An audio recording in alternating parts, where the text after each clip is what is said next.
Useless lazy bum. Cut ties with Ryan soon.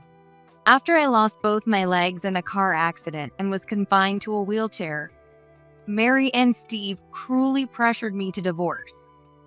It pains me to think of the burden on Ryan, but he's always there, supporting me with his kindness. He encourages me, telling me we'll overcome this trial together. I can't understand why they would trample on his genuine love and support, and what they're plotting. There are moments when I feel like I might break, but I can't just sit and wait. Together with Ryan, I'll expose their schemes no matter what. I'm Lily, 30 years old. My husband Ryan is 32. I studied vocal music at a music university, aiming to become an opera singer. I met Ryan, who works in sales at a major instrument company, through a mutual acquaintance 3 years ago. We hit it off right away and started dating. 3 years ago, I had just returned from studying abroad in Germany and joined an American music agency, where I began passing domestic opera auditions one after another. It was a time when my childhood dream of becoming an opera singer was starting to come true. So, when Ryan proposed to me during those days, I confidently accepted it. An opera singer's wife? How prestigious. Finding such a wonderful woman, Ryan, you really outdid yourself. His parents, Mary and Steve, as well as mine, were absolutely delighted with our marriage. We had a grand wedding, inviting lots of friends. Though there were some adjustments in our newlywed life, Ryan is kind and we respect each other, so there have never been any conflicts. We even go out to eat with both of our parents sometimes, and our relationship has been great. It was during this peak of happiness that everything changed. That day, I was back at my parents' house alone. Ryan was working, and I was the only one off. I was feeling a bit bored and decided to relax at home. My parents and I decided to go out for lunch, with my dad driving. That's when the accident happened. My parents were killed instantly in the crash. I also lost both of my legs in that accident. Of course, I could no longer perform on the opera stage. I had to give up all the roles I had won through auditions, and my music agency terminated my contract. Losing my parents, my legs, and my dream left me in complete despair. To make matters worse, Mary and Steve's attitude toward me changed drastically. Losing your job so soon after getting married. I can't recognize you as my daughter-in-law. You're worthless. That's right. And with that, your body, you won't be able to get another jobs, will you? Just hurry up and divorce Ryan. They insulted me repeatedly when they visited me when Ryan wasn't around. Shocked by the accident and the loss of my parents, I believed every word they said. Ryan, I'm just going to be a burden on you from now on. No one would blame you for leaving me. Let's divorce for your sake. When I told him that, even though I was in a deep mental depression, Ryan still gently cuddled me. Being a burden on me? That's impossible. Just having you with me gives me strength. But Mary and Steve. When I told him what they had said, Ryan became furious. They said that. I'm so sorry. I'll make sure they never see you again. Please, don't talk about our divorce. Hearing his words, I broke down in tears. Though my mental state didn't recover immediately, Ryan continued to support me with warmth. With his support and my treatments, by the time I was discharged from the hospital, I had made up my mind to keep going with our marriage. A few months passed, and though I still sometimes cried remembering what I had lost, Ryan and I were living a peaceful life together. I had started to get used to life in a wheelchair and was trying new things with a more positive mindset, and Ryan continued to watch over me with warmth. But that peaceful time was shattered when Mary and Steve made a sudden visit. Lily, we came to see you. Hey, hurry up and open the door. When the doorbell rang during the day while Ryan was out, I answered, and there they were, Mary and Steve. I was shocked. Why are you both here? I struggled to open the door in my wheelchair, and they entered the house without hesitation. Why? We came because we're worried about you. You still have no manners as a daughter-in-law. They were the same as always. As they threw sharp words at me, they looked around the living room, scrutinizing everything. I thought you'd be living sloppily since Ryan married a woman who can't walk, but it's not too bad, I guess. Steve began opening drawers and rifling through the magazine rack without asking. Stop it. Why are you visiting us now? I managed to catch up to them by moving my wheelchair and asked angrily. Both of them sighed deeply. I told you. We came because we're worried about you and wanted to check on things. Yeah, Lily, you're such a rude daughter-in-law. Can't you even offer us a drink? Oh, right. I guess you can't with that body. Steve sneered at me, glancing at my legs. That cruel smile made me want to cry. Poor Ryan. He married a woman who can't do anything, and now he has to take care of her. Looks like we'll have to come and help you both out. Mary's sudden decision made me panic, and I quickly shook my head. No, we're fine. We have everything we need. Of course you don't. You do realize you're a burden, don't you? You don't have the right to refuse. You freeloading woman, keep your mouth shut. We're only concerned about our dear son, Ryan. Hearing them claim it was for Ryan's sake left me speechless. After all, it was true that I was making things harder for him. Well, I guess we'll leave for today. But we'll be back. They came suddenly, looked around our house, and suddenly left. I felt completely drained in my wheelchair after their storm-like visit. They're really going to come back? Seriously? Why all of a sudden? I spent the rest of the day feeling unsettled, waiting for Ryan to come home. What? My parents came here. Why? Ryan, who came home late from work, was completely shocked by their visit. They said they were worried about us because of my situation and came to check on us. I'll send them an email and ask what they really mean by that after everything they've said to you. Yeah, but don't worry about it, Ryan. You're busy and there's no rush. You've got that long business trip coming up soon anyway. Ryan had an overseas trip scheduled for a week. I didn't want to burden him with more stress about his family. Thanks, Lily. Make sure to take it easy while I'm away. Ryan, always thoughtful and caring. If only they weren't around. But if they come again, I'll just pretend I'm not home. It's a little rude, but I need to prioritize my mental health. That hopeful thought would later turn into regret. Lily, are you home? We're back again. Just as I was relaxing after Ryan had left for his trip, the front door suddenly opened, and Mary and Steve walked in. Mary, Steve, what are you doing here? What do you mean? Like I told you before, we're worried about you too. Did you forget already? Typical of an incompetent daughter-in-law. No, I mean, how did you get in here without me unlocking the door? I hadn't moved from the living room, and the doorbell hadn't rung. I thought maybe I had forgotten to lock the door, but then Steve held up a key in front of me. Ryan gave us a spare key. Now we can come over whenever we like. You're joking, right? I couldn't believe Ryan would give them the spare key. As I said that, Mary glared at me with a harsh look. It's not a lie. Ryan told us to take care of you while he's on his business trip. He can't even trust you to manage the house. Poor Ryan. Not just that, Lily would probably wreck the house. Ryan must be regretting this marriage by now. Their harsh words made me furious. Ryan had never said he regretted our marriage, and I was certain we were happy together. I have never messed up the houses.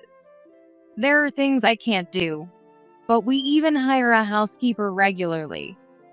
My response seemed to annoy them, and they started saying even worse things. Hiring a housekeeper? What a luxury. If you were healthy, that wouldn't even be an expense. How do you justify that? Exactly. A wife should live frugally and take care of her husband, not spend money. But you're the complete opposite. You're just a useless burden. Their words left me speechless. Seeing me fall silent, they looked smug and began wandering around the living room and kitchen. Oh, this looks like some nice meat. Let's have this for lunch. Hey, there's some good wine too. Ryan must be doing well. Let's drink it. I couldn't stop them as they rummaged through the fridge and wine rack without my permission. I was too afraid that if I spoke up, they'd say even worse things. That day, they did whatever they wanted in my home and left without cleaning up. Why is this happening? Did Ryan really ask them to do this? I stared at the messy house, feeling too drained to even contact Ryan to confirm. And the nightmare visits continued day after day. Ryan wants to divorce you, since you can't do anything. You're just a useless burden. Let Ryan go. Divorce him. For a whole week, I endured their relentless insults, and I was completely drained by the end of it. Maybe Ryan really does regret marrying me, like they said. I sat in the dark, alone after they had left, feeling utterly defeated. Memories of losing my parents in the accident flashed back, and I couldn't stop my tears. Lily, what's wrong? Did something happen? Suddenly, the lights came on, and I saw Ryan, who had just returned from his trip, rushing over to me with a concerned look on his face. Today was the day Ryan was supposed to come back from his overseas trip. How could I forget that and sit here like this? Completely overwhelmed by their harsh words, I burst into tears again. Ryan, let's get a divorce. Why would you say something like that? Because I'm just a burden to you, and you gave your parents a spare key to check on our house, right? Through my tears, I explained what had happened over the past week, and Ryan's jaw dropped in shock. Me? Gave my parents a spare key and asked them to check on things, and that I want a divorce. That's impossible. Hearing Ryan clearly deny everything right in front of me made my tears finally stop. Lily, I'm so sorry. My parents have made things so hard for you again and again. No, I should have just called or emailed you, but their words weighed on me, and I couldn't think straight. You couldn't help it. You've been through so much already, and you were finally starting to heal. I can't believe they did this. But how did they even get the key to our house? Ryan's face grew serious as he thought about it. I'll have to confront them directly.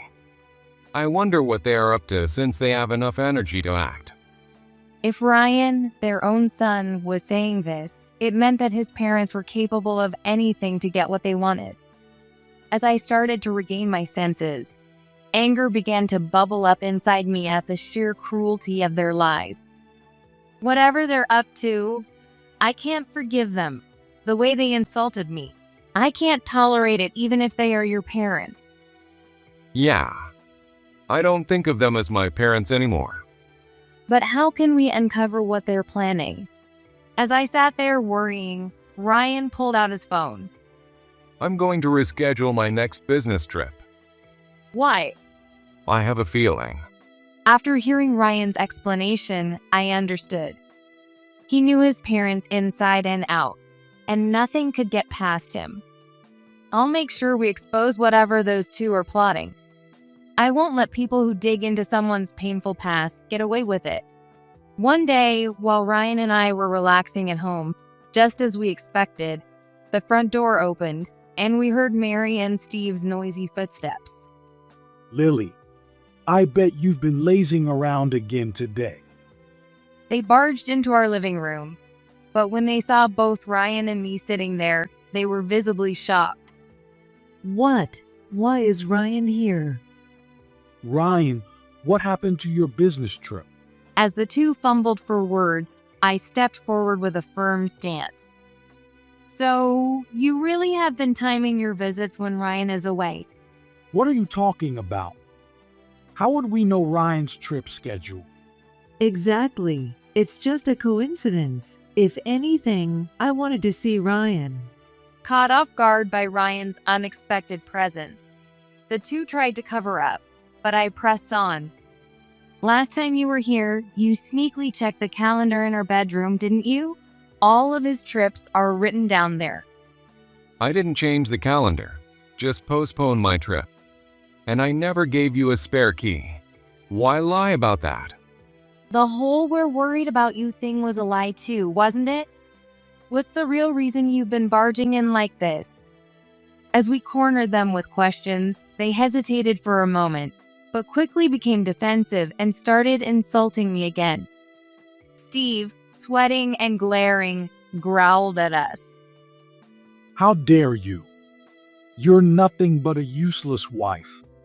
Don't talk back until you've earned enough money in the real world. That's right, Ryan. Don't you hate being married to someone who can't do housework or earn money? Go ahead, tell us how you really feel. Don't hold back. Stop insulting Lily. I want to be with her. Ryan's words, defending me, only seemed to make them even angrier, and their faces turned sour as they grew more heated. A useless freeloader like you could never be accepted as a wife. Ryan can easily find a better woman. Divorce him. Leaving a wife with no family or income won't make people look down on you. In fact, they'll pity Ryan, so it's fine. I gave Ryan a look to stop him from reacting and calmly began to speak. I may not be working in an office, but I've been contributing to society lately. I do have an income. What? That's impossible. Don't talk like that until you can go out on your own. Steve puffed up with arrogance, while Mary chuckled, glancing at my wheelchair. As angry as I was, I knew better than to get swept up in their pace. I smiled back. These days, there's a lot you can do from home. I wouldn't have thought of it myself until Ryan encouraged me. After my discharge, when I was mostly confined to the house except for rehab, Ryan had introduced me to the world of singing and performing videos on YouTube. Some of the students at the music school where Ryan worked had uploaded videos of their performances as a hobby. Seeing that, Ryan suggested I try uploading my video. Thanks to Ryan's support, I uploaded a video of me singing The Magic Flute, an opera, and it was surprisingly well received. Now, I have a pretty large subscriber base as a YouTuber. The first video I uploaded was really quite rough. But when it came to the singing, I performed with the seriousness and confidence of a professional. Every encouraging comment gave me strength, and I kept uploading more and more songs. As I did, my subscriber count continued to grow. When I explained all of this, Mary and Steve seemed utterly confused. Uploading videos? And what's this magic flute thing? You don't know. It's the name of a pop group. Hearing such an absurd statement, Ryan, who had been silent until now, finally spoke up. It's a famous opera by Mozart. He sighed in disappointment at their lack of knowledge. Lily is an opera singer. She posts videos of herself singing operas and other songs that people request. Opera. Of course, we know what opera is. Exactly. Don't act so high and mighty. And Lily, all you're doing is singing. What's so impressive about that? You're still a burden to Ryan. They couldn't grasp the idea of making money from videos, and their tirade didn't stop. Besides, what bothers me is that Lily only sings and has no real education. She can't do housework, because she's in a wheelchair. Her parents are gone, and she has no family support. That's right. Even though you have a degree, all you did was sing. There are plenty of better people with degrees. As they spoke, they kept glancing over at Ryan. Noticing their looks, Ryan sighed in frustration. If you have something to say, just say it. You've been showing up unannounced and criticizing Lily. What's the real reason? At Ryan's words, they exchanged glances and became serious. Ryan, the truth is, we've found a woman we want you to marry. She's the daughter of a landowner. They own a lot of property nearby, and she's their only child. When her parents pass away, all of it will belong to you. What? We were both stunned by their sudden announcement. But they continued pressing Ryan with earnest faces. Don't worry, Ryan. These days, being divorced isn't something to be ashamed of. It's Lily's fault, so just divorce her and remarry. Exactly. As you heard, Lily, sign the divorce papers. A freeloading parasite who just sings is a disgrace to our family. Leave Ryan. They were practically lunging at me. All I could do was back away in my wheelchair. What are you talking about? Exactly. You two have no sense of decency or common sense. Ryan stood between me and his parents, defending me, but their determination didn't falter. Who's the one lacking common sense here? If Ryan divorces Lily and marries that woman, not only will Ryan benefit, but we will too. It's time to be a good son, Ryan. Leave that useless wife who can't do anything but sing poorly. This other woman has a prestigious education, is well trained in household duties, and can do everything. We've already told her family that you're divorced, so there's nothing to worry about. Ryan snapped at their selfish scheming. In the end, you're just thinking about yourselves. I'm not interested in marrying some landowner's daughter. Besides, Lily has $10 million in savings, so I have nothing to worry about. I'll be living off her for the rest of my life. At Ryan's confident words, their faces paled, then their eyes lit up with greed. Why does Lily have that much money? Seeing the dollar signs practically glowing in their eyes, I felt pure disgust.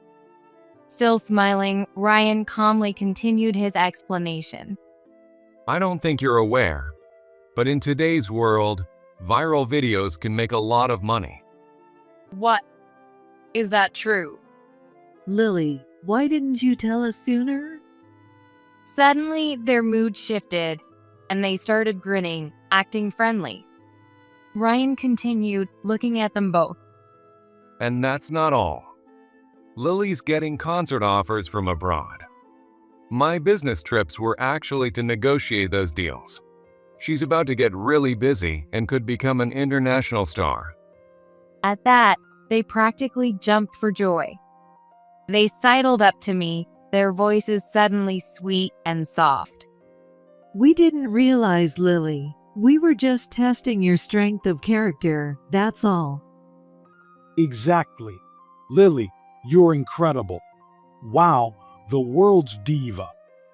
As expected from Ryan's choice of wife. Their second complete reversal left me speechless. They kept talking while I stood there with my mouth open in silence. Lily is busy singing, so we should move in and take care of the houses for her, right? Yeah, exactly. Lily, from now on, you can travel abroad and perform in operas without any worry. How about we move in tomorrow? The absurd suggestion nearly made me faint. I felt like I'd pass out if the conversation continued, but Ryan turned to me calmly. What do you think? Taking a deep breath, I firmly declared in a low voice, I would never live with Mary and Steve, let alone support them. My resolute words made them gasp for a moment. Wait, Lily, don't be stubborn. We're offering to help share your wonderful music with the world. That's right. With us here, you can focus on earning money without worrying about the house. With $10 million, supporting us wouldn't be a burden at all. With a smile on my face, I took my anger out on them.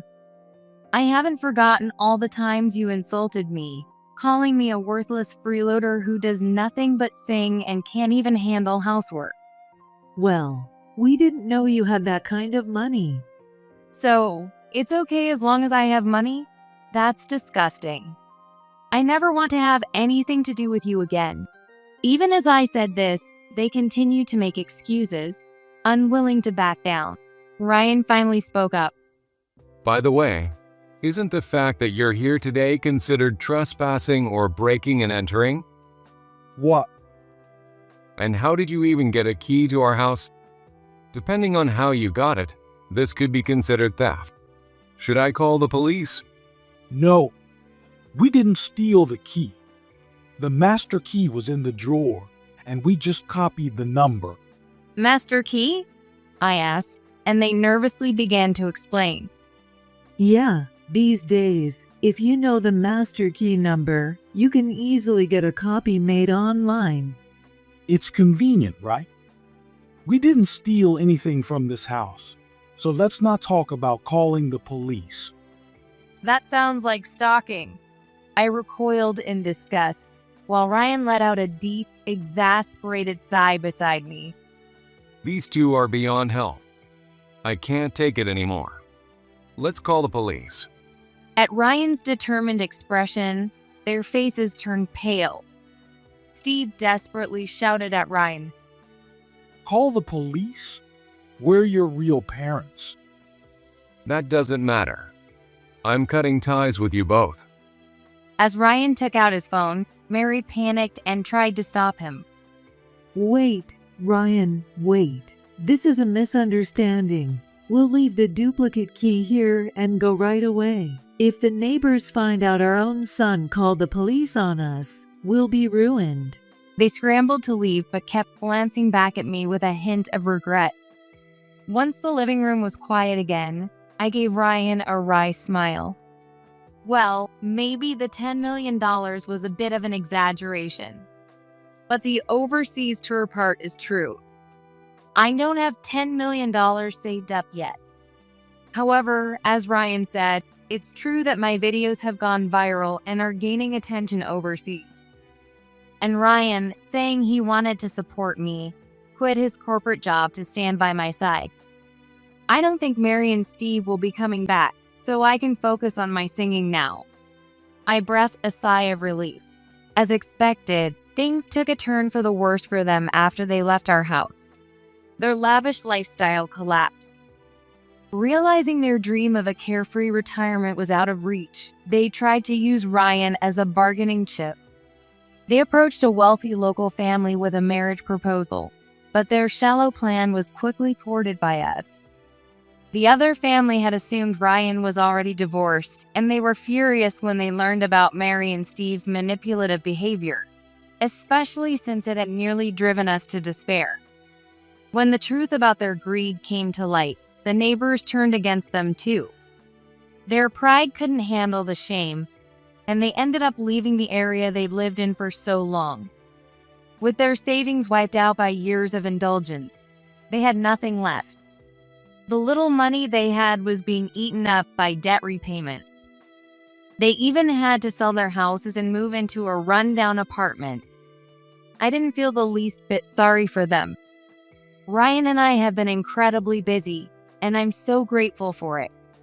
The videos we upload of my singing are still very popular, and responding to requests has been a lot of fun. Ryan has even sharpened his video editing skills, and together, we've created and shared many videos. The overseas concerts have been a huge success, and hearing about that success has led to even more offers from both domestic and international venues. What makes me happiest of all are the messages I receive from people who say they've been inspired by seeing me persevere and pursue my dreams, even after losing both my legs. I never imagined that by doing something I love, I could inspire others. Beside me is Ryan, my kind husband, who fully supports everything I want to do. And all around the world, I have fans who are eagerly waiting to hear my music, which makes me incredibly happy.